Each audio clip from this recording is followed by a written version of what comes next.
For all the CAT 24 aspirants who are with us and who have joined this journey to prepare for this test, we have this video wherein we will discuss what exactly is it that you should be doing in the month of December. Now, I'm sure a lot of you have heard of the horror story that was CAT 23. I'm sure there will be some panic in your mind as to what exactly to do now that CAT 23 was so difficult, as has been mentioned all over the media. Now, the first thing is to understand whether CAT 23 was really as difficult as is being projected, or what exactly happened on that day that led people to believe that it was that difficult. Now, first of all, to just give you some context, the CAT was indeed difficult, and that was purely because of two broad reasons. One, the reappearance of the odd one out question type in the verbal ability section. So that was one thing which was a surprise, especially to the first slot takers, because that was not a question type that was present in CAT 22. So that was one surprise that was there, which would have impacted a lot of people negatively in terms of their mindset. The second thing that impacted a lot of people negatively is the level of difficulty of the quant section. Now, the first thing that we have to understand is that quant section was indeed difficult, but it was not unsolvable. Now, when I say it was not unsolvable, it basically means that quant tested the same concepts that you are studying right now and that you will be studying throughout the entire year. So that is exactly what was tested at the quant section. What happened was the questions that were asked were of varying levels of difficulty, or there were a lot of layers that were present in these questions. So what happened in terms of these questions was there would be one scenario that would be given to you that would give you an answer. That answer had to be plugged in into another scenario, and then you would be able to get the final answer. So what you would be doing is you would be spending 2.5 to 3 minutes solving one question. And there were no sitters whatsoever wherein you would have been able to solve a particular question within, say, 30 seconds or 45 seconds or 60 seconds. So there were no such questions that encouraged that kind of thought process.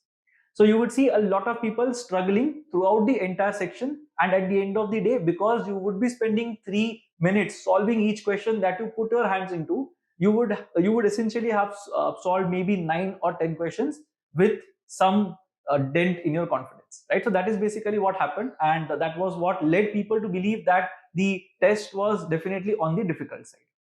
However, the estimates that we have this year that we are looking at in terms of where a 99th percentiler should be, a 90th percentiler should be, a 95th percentiler should be, and so on, you will see that there is a fall of roughly 6 to 7 marks in each percentile bracket, at least at the top. And that tells you that it was a matter of a couple of questions. So because people thought that the test was on the difficult side and they were not able to break free in terms of being able to solve questions very quickly, it affected their preparation and their entire mental, again, the integrity that they had, right? And that led to people making a lot of incorrect decisions and pottering their way throughout those 10 or 12 questions that they would have solved. And that is basically what has come out in the media as well. A lot of people were surprised. Honestly, a lot of mentors who took the test were also surprised with the level of difficulty of the test, including myself. So that is something that we have all accepted, right? But having said that, there are a lot of things to learn from this CAT, and you have to understand what is it that you should be doing in terms of preparing for CAT 24 as well. Now, some of the learnings that we can take from this year's CAT is you have to focus on SIMCATs. You have to ensure that you are taking tests regularly so that you are exposed to all kinds of situations that might arise on the day of the CAT. Now, this year, of course, taking into consideration the intelligence that we now have, considering that CAT 23 is over, that intelligence is going to flow into your SIMCAT calendar as well. And when the SIMCATs start tentatively in the month of May or so, you will see a lot of these deeper insights, question types appearing at the SIMCATs as well.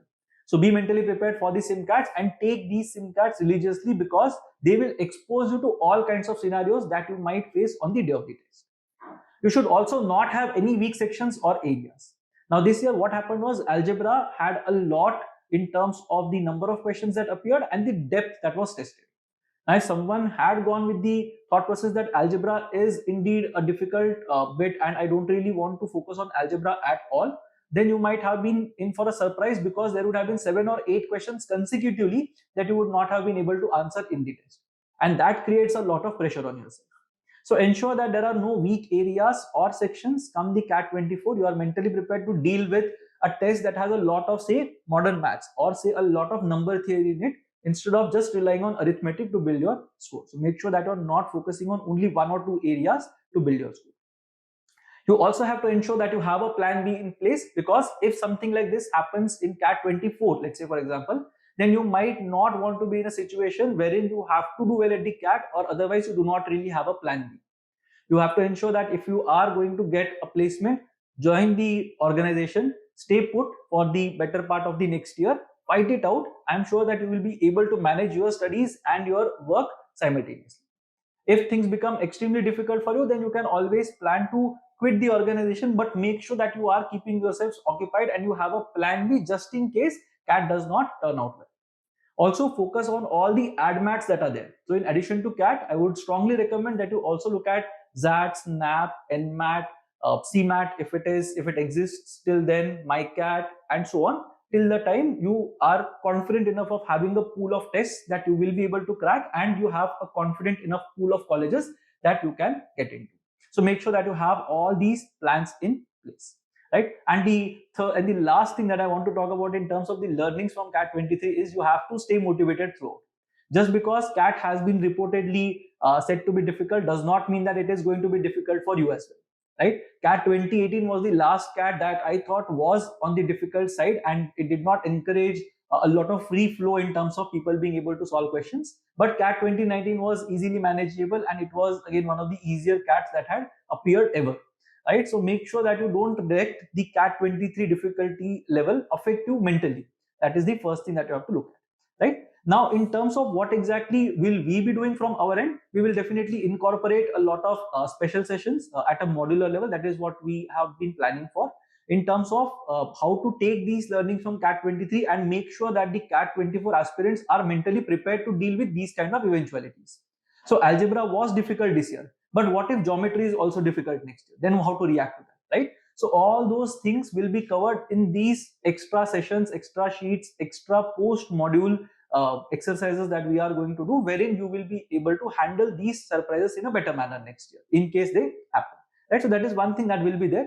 We will keep you updated on all the things that we are doing over and above what we have promised to deliver as a part of your CAT 24 preparation plan. Now, in terms of the basics, considering all the three sections remain the same, they remain the same. So if you are focusing on improving your reading skills, it's strongly recommended that you start with fiction if you are not a regular reader, and then progress to non-fiction as soon as is possible. Now, it is recommended that you read for at least 15 minutes, 20 minutes to 30 minutes every day, so that you keep in touch with your reading goals, right? And it's very important for you to do that, because even this year we saw a lot of interesting passages appear from a lot of different areas. So there were passages from the socio-political angle, romanticism, art, in terms of biology, right? So there were a lot of interesting passages that appeared this year as well. And if you are not comfortable with any of these topics, you might find it very difficult to grasp the concepts that would have been asked in that particular passage, right? So that is one thing you have to take care of in terms of reading. In terms of solving puzzles, again, nothing changes. You have to focus on learning as many puzzle types as you can and trying to get better at solving puzzles. I'm not saying you have to solve them quickly, but you have to understand how to solve a lot of puzzle types. Be it, say, Sudoku, Kakuro, Kakurasu, Hitori, Hidato, Bulsen-Kaus, and so on. So there are a lot of puzzle types that exist. Make sure that you are able to solve at least 15 to 20 different puzzle types till the time you appear for CAT 24. And the third thing, of course, in terms of quant, you have to establish friendliness with numbers. You can't really run away from numbers because you don't like them. You have to ensure that you are solving questions, you are learning concepts as quickly as you can, you are learning as many new things as you can, because the learning curve is going to be steep at this point in time. There is a lot of ground that you will be covering over the next couple of months, and it might be overwhelming for a few people, but this is how it's going to happen.